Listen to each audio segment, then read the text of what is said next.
మోడీ అమరావతికి ఒక భరోసానిచ్చారు. అమరావతే శాశ్వత రాజధాని అన్నటువంటి భరోసా కావాలని చంద్రబాబు నాయుడు గారు ఏర్పాటు చేసినటువంటి సభ. ఈ సందర్భంగా లోకేష్ అలాగే పవన్ కళ్యాణ్ తమ ప్రసంగాలతో ఆకట్టుకున్నారు. ఒకసారి వాళ్ళు ఏం మాట్లాడారు విందాం. 2014లో రాష్ట్ర విభజన జరిగింది. కట్టుబట్టలతో మెడబట్టి మన బయటికి గెంటేశారు. ఎక్కడి నుంచి పరిపాలించాలో తెలియని పరిస్థితి. కానీ మన సిబిఎన్ గారికి సంక్షోభాలు కొత్త కాదు. ఒక పక్కన సంక్షేమం, మరో పక్కన అభివృద్ధి చేసి చూపించారు. అందరి ఆమోదం తెలిపిన తర్వాతనే అమరావతి రాజధానిగా ప్రకటించారు. రైతులు చేసిన త్యాగం వల్ల ఈ రోజు అమరావతి ఏర్పడింది.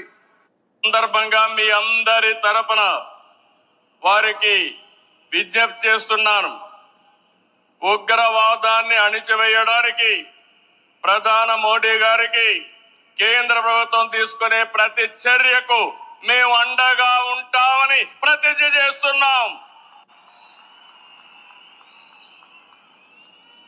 मोदी जी, हम आपके साथ हैं.